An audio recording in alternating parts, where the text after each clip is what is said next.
Voice, आज की आवाज। कैबिनेट मंत्री प्रहलाद पटेल ने बाबा महाकाल की भस्म आरती में शामिल होकर परिवार सहित दर्शन किए हैं। दरअसल कैबिनेट मंत्री प्रहलाद पटेल ने राहुल गांधी पर भी इस दौरान निशाना साधा। उन्होंने कहा कि राहुल गांधी की न्याय यात्रा पर कुछ बोलने की मतलब ही नहीं निकलता, क्योंकि उनकी कोई साख ही नहीं है। दरअसल आपको बता दें कि कैबिनेट मंत्री बनने के बाद पहली बार वह उज्जैन पहुंचे, जहां पर प्रहलाद पटेल ने बाबा महाकाल के दर्शन किए, भगवान महाकाल से आशीर्वाद लिया। पर यहां पर आशीर्वाद लेने के बाद साथ ही वह भस्म आरती में परिवार के साथ शामिल हुए थे।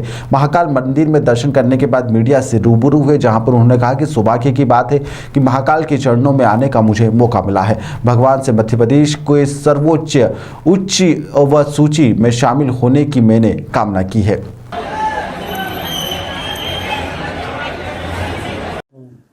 आज मेरे लिए बड़ा सौभाग्य का दिन है कि मेरे आराध्य परम पूज्य श्री वासु जी का अवतरण दिवस है और मैं पथिक हूँ जिसने जीवन में खान पान का और बाकी अनुशासन का जो उन्होंने मुझे संकल्प दिलाया था, मैं उस पर रास्ते पर चलता हूँ। तो आज मैं मंत्री के नाते नहीं, एक पथिक के नाते जो सेवाएं मुझे देनी चाहिए वो देकर सपरिवार महाकाल के चरणों में आया हूँ। सबका भला करने वाले ओमकार जी के चरणों में था, आज महाकाल के चरणों में हूँ। और मुझे लगता है कि यही सामर्थ्य हम सबको भटकने से बचाती है। तो आज उनसे वही प्रार्थना करने के लिए आया हूँ कि मेरे आदरणीय नेता अटल जी की जन्म जयंती पर मुझे एक जिम्मेदारी मिली है।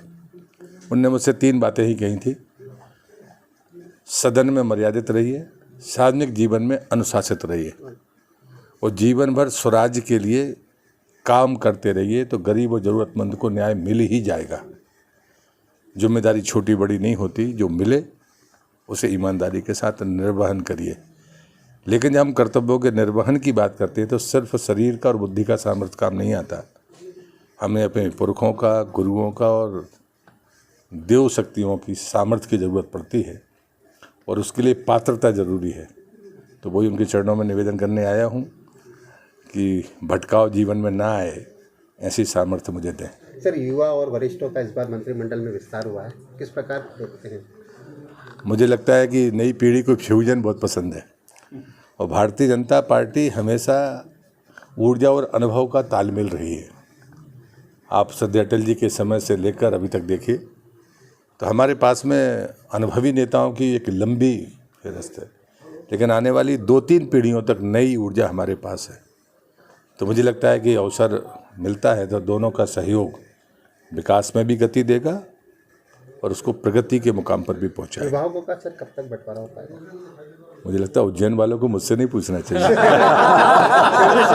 जय महाकाल, जय महाकाल। कोई देरी नहीं होगी। सरकार अब सनातन धर्म की ओर भी है और भव्य राम मंदिर का शिलान्यास जनवरी में होना है, उसको लेकर क्या कहें? मुझे लगता है कि मोहन जी के 5 बड़े फैसले जिसकी चर्चा आप कर रहे हैं, ये सबसे आखिरी फैसला है।